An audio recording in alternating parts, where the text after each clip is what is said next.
स्वागत है। आज हमारे पास वास्तुशास्त्र पर कुछ बहुत ही दिलचस्प सामग्री है। अक्सर जब हम वास्तु की बात करते हैं तो दिमाग में बस दिशाएं या घर का नक्शा आता है ना? जी बिल्कुल। लेकिन आज हम उससे कहीं ज्यादा गहराई में उतरने वाले हैं। हमारे पास जो स्रोत हैं वो बताते हैं कि कोई भी घर वो सिर्फ ईंट और गाड़ी की इमारत नहीं है, बल्कि 45 शक्तिशाली ऊर्जाओं का एक जीता जागता नक्शा है। इन्हें देवता कहा गया है। सही कहा। हमारे पास एक दस्तावेज है जो इन सभी 45 देवताओं की शक्तियों को समझाता है, और एक गोलाकार नक्शा भी है जो दिखाता है कि ये घर में कहां-कहां मौजूद हैं। तो आज हमारी चर्चा का मकसद यही समझना है कि ये प्राचीन प्रणाली किसी घर को एक लिविंग ऑर्गेनिज्म की तरह कैसे दिखती है, जिसके अलग अलग अंग हैं और हर अंग का एक खास काम है। हाँ, और ये सिस्टम दावा करता है कि इन ऊर्जाओं को समझकर, उन्हें संतुलित करके हम अपनी जिंदगी के सबसे जरूरी पहलुओं को बेहतर बना सकते हैं, जैसे सेहत, पैसा, रिश्ते और मन की शांति। तो चलिए इस एनर्जी मैप को परत दर परत खोलते हैं। बिल्कुल। और इस नक्शे की शुरुआत ही बहुत कमाल की है। अगर आप नक्शे के बिल्कुल केंद्र को देखें तो वहां ब्रह्मा का स्थान है, परम निर्माता। परम निर्माता जी, ये इस बात का प्रतीक है कि हर निर्माण, हर क्रिएशन के दिल में सृजन की ऊर्जा होती है। इसे आप किसी भी जगह का एक तरह से सोर्स कोड समझ सकते हैं। ये सिर्फ एक शुरुआती बिंदु नहीं है, बल्कि वो केंद्र है जहां से बाकी सभी 45 ऊर्जाएं निकलती हैं और हमारे जीवन को आकार देती हैं। ठीक है, तो ब्रह्मा केंद्र में है, जैसे हमारे शरीर में दिल। हाँ, कह सकते हैं। अब वहां से बाहर की ओर आते हैं।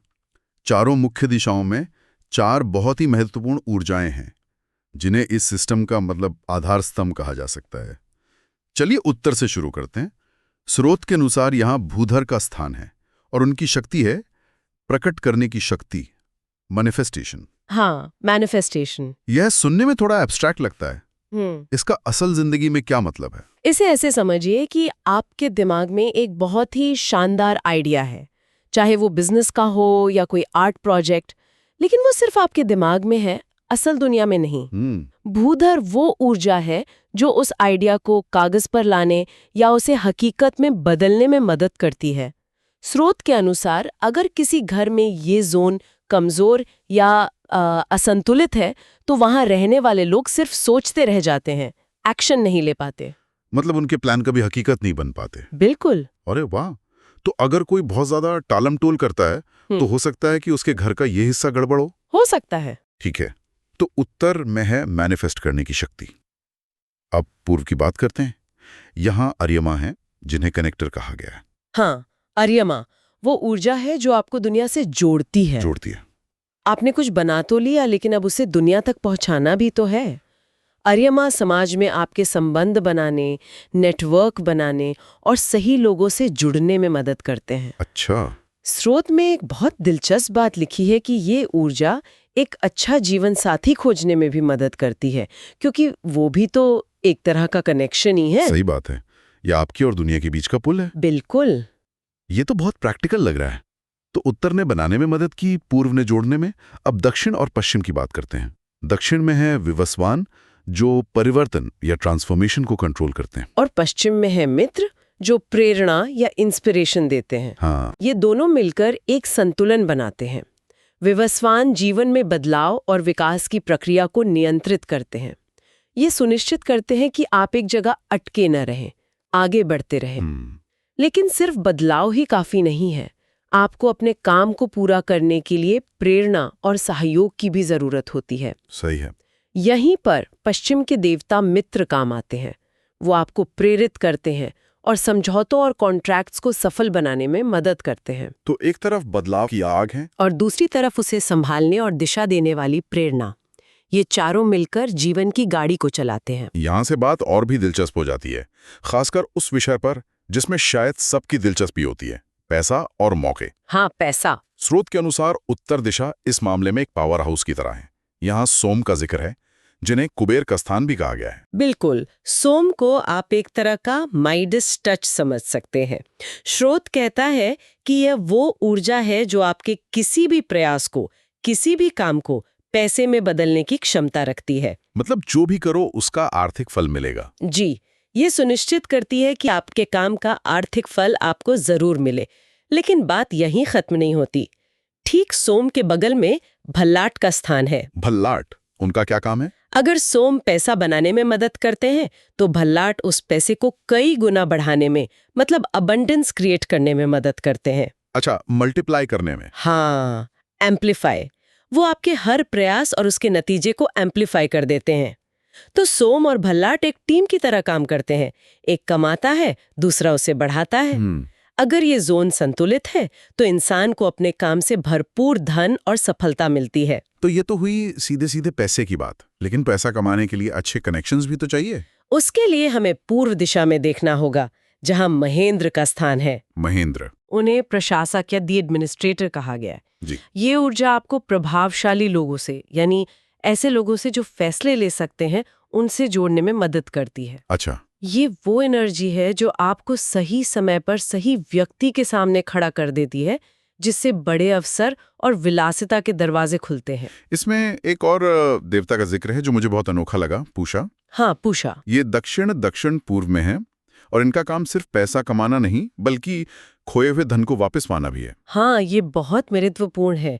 पूषा पोषण और मजबूती देने वाली ऊर्जा है, लेकिन उनका एक खास गुण ये भी है कि वो चीजों को ट्रैक पर रखते हैं। ट्रैक पर? जैसे अगर आपका पैसा कहीं अटक गया है या कोई डील फंसी हुई है, तो पूषा की ऊर्जा उसे आगे बढ़ाने और वापस लाने में मदद करती है। अरे वाह! ये दिखाता है कि ये सिस्टम सिर्फ धन कमाने पर नहीं, बल्कि उसे बनाए रखने, बढ़ाने और वापस पाने पर भी ध्यान देता है। तो पैसा और मौके अपनी जगह हैं, लेकिन स्रोत ये भी साफ करता है कि अगर मन में ही शांति न हो तो इन सब का क्या फायदा। सही बात है।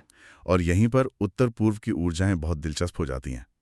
जब मैं इन स्रोतों को पढ़ रहा था तो एक जोड़ी ने मेरा ध्यान सबसे ज्यादा खींचा, दिति और अदिति। दिति और अदिति? हाँ, दोनों एक दूसरे के बिल्कुल पास हैं, लेकिन उनका काम एकदम अलग है। ये कैसे हो सकता है? ये वास्तु के सबसे गहरे पहलुओं में से एक है।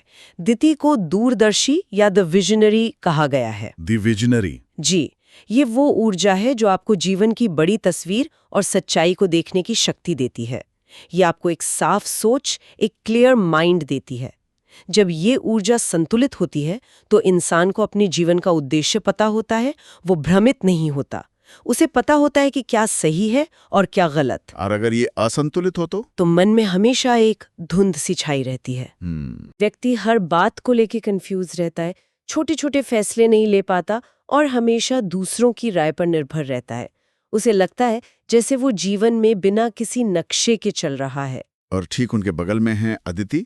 उन्हें शांति निर्माता या द पीस मेकर कहा गया है। हाँ, अगर दिति बाहरी दुनिया को देखने के लिए स्पष्टता देती हैं, तो अदिति अंदर की दुनिया में शांति देती हैं। अंदर की दुनिया में? जी, ये खुद से जुड़ाव, सुरक्षा और निडरता की भावना देती है।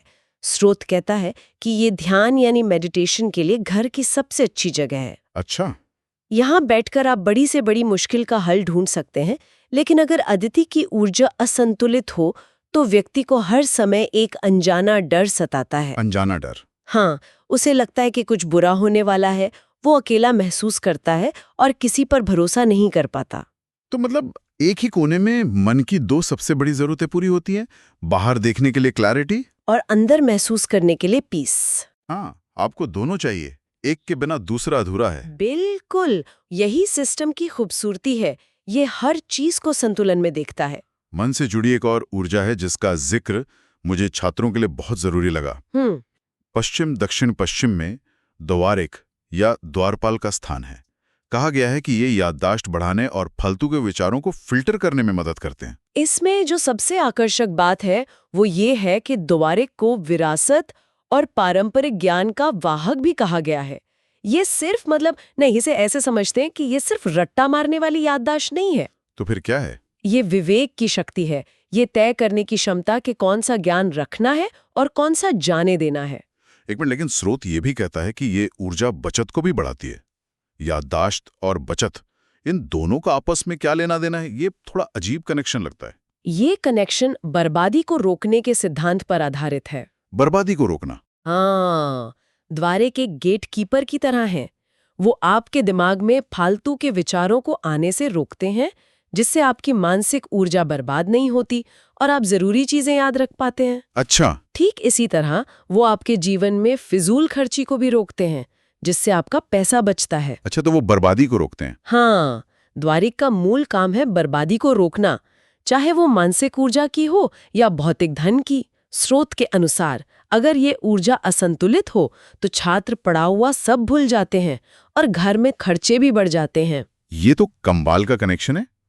अब तक हमने जिन ऊर्जाओं की बात की वो ज्यादातर सकारात्मक या रचनात्मक थीं, जी, लेकिन ये नक्शा जिंदगी की पूरी तस्वीर दिखाता है, जिसमें कुछ मुश्किल और जटिल ऊर्जाएं भी हैं। मुझे उत्तर पश्चिम में रुद्र और शोष की जोड़ी बहुत दिलचस्प लगी। ये एक अद्भुत संतुलन का उदाहरण है। उत्तर पश्चिम में रुद्र हैं जो जीवन में गतिविधियों का प्रवाह यानी फ्लो बनाए रखते हैं, वो एक्शन की ऊर्जा हैं। लेकिन स्रोत कहता है कि उनका एक और काम है शरीर और भावनाओं को शुद्ध करने के लिए आंसू पैदा करना। एक मिनट, तो वास्तु के हिसाब से रोना एक अच्छी बात है, एक जरूरी प्रक्रिया? बिल्कुल। रुद्र के अनुसार रोना एक तरह की भावनात्मक सफाई है, इमोशनल डिटॉक्स। Emotional detox? जी, ये अंदर दबी हुई तकलीफ को बाहर निकालता है। लेकिन आप हमेशा रोते तो नहीं रह सकते। अगर आप उसी दुख में डूबे रहे तो वो डिप्रेशन बन जाएगा। हाँ, सही बात है। और यहीं पर उनके साथ ही शोष काम आते हैं, जिनका मतलब है सुखाने वाला। मतलब एक रुलाने के लिए और दूसरा चुप कराने के लिए। आप ऐसा कह सकते हैं। शोष रुद्र द्वारा पैदा की गई भावनाओं और आंसुओं को सुखाते हैं। वो आपको उस दुख से बाहर निकालकर आगे बढ़ने में मदद करते हैं। ये एक तरह का कुदरती इमोशनल रीसेट बटन है। और असुर, मायावी, ये तो सीधे सीधे नेगेटिव लगते हैं। हाँ, उनके नाम ऐसे ही लगते हैं। पापा यक्ष्मा बीमारी, नशे की लत और अपराध बोध यानी गिल्ट से जुड़ी ऊर्जा है। जब ये असंतुलित होती है तो ये इंसान को गलत आदतों में ढकेल सकती है। और असुर? और असुर को आमतौर पर नकारात्मक या राक्षसी शक्तियों से जोड़ा जाता है। तो फिर ये ऊर्जा घर में है ही क्यों? इसका क्या काम है? यहीं पर ये सिस्टम हमें चौंकाता है। अगर हम इसे एक बड़े परिप्रेक्ष्य से देखें तो स्रोत कहता है कि असुर की ऊर्जा जब संतुलित होती है तो वो इंसान को आध्यात्मिक गहराई देती है। आध्यात्मिक गहराई? जी, यह आपको अपनी ही बनाई हुई झूठी उम्मीदों और मोह माया से लड़ने की ताकत देती है, या आपको भ्रम से बाहर निकालती है। ये थोड़ा विरोधाभासी लगता है ना? असुर शब्द से तो मन में नेगेटिव ख्याल ही आते हैं। स्रोत इसे कैसे सही ठहराता है कि यह आध्यात्मिक गहराई दे सकता है? स्रोत का तर्क ये है कि आप अपनी कमजोरियों पर तभी जीत हासिल कर सकते हैं जब आप उन्हें स्वीकार करते हैं और उनका सामना करते हैं। असुर की ऊर्जा आपको आपके अंदर के असुर से मिलवाती है, आपका लालच, आपका अहंकार, आपका डर, और जब आप उसका सामना करते हैं तभी आप आध्यात्मिक रूप से मजबूत बनते हैं। अच्छा। तो इन ऊर्जाओं को अच्छा या बुरा नहीं बल्कि जीवन के अनुभवों के रूप में देखा जाता है, जिन्हें संतुलित करना जरूरी है। तो इन सब का मतलब क्या है? आज की इस चर्चा से ये बिल्कुल साफ है कि वास्तुशास्त्र के अनुसार एक घर सिर्फ रहने की जगह नहीं है, नहीं, बल्कि ये ऊर्जा का एक जटिल और जीता जागता नक्शा है।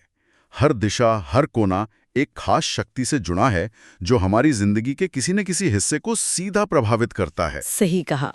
चाहे वो पैसा कमाना हो, दिमाग को साफ रखना हो या अपनी भावनाओं को संतुलित करना हो। बिल्कुल, इसके मूल में संतुलन का ही विचार है। ये सिस्टम हमें ये याद दिलाता है कि हमारे आसपास का भौतिक वातावरण हमारे अंदर के मानसिक और भावनात्मक संसार से कितनी गहराई से जुड़ा हुआ है। ये सिर्फ कुछ नियम नहीं है कि कौन सी चीज कहाँ रखनी है, बल्कि ये जीवन के अलग अलग तत्वों के बीच तालमेल बनाने का एक पूरा दर्शन है। इस चर्चा को खत्म करने से पहले एक विचार है जो मेरे दिमाग में घूम रहा है। बताइए। स्रोत में एक देवता का उल्लेख है, वितथ, जिसका मतलब है दिखावा या असत्य। जी, वितथ। आमतौर पे हम झूठ और दिखावे को एक नेगेटिव चीज मानेंगे, है ना? कुछ ऐसा जिससे हमें बचना चाहिए। हाँ, बिल्कुल। लेकिन स्रोत में एक बहुत ही हैरान करने वाली बात लिखी है। वो ये कि इस ऊर्जा का सकारात्मक रूप से भी इस्तेमाल किया जा सकता है। अच्छा। खुद को सक्षम और स्वस्थ दिखाने का दिखावा करने के लिए। एक तरह का fake it till you make it zone आपके अपने घर में। ये एक बड़ा सवाल खड़ा करता है। हमारी सफलता या हमारी भलाई कितनी हद तक बाहरी धारणाओं के प्रबंधन पर निर्भर करती है, यहां तक कि खुद के लिए भी? और क्या हमारा भौतिक स्थान, हमारा घर, वास्तव में ऐसा करने में हमारी मदद कर सकता है?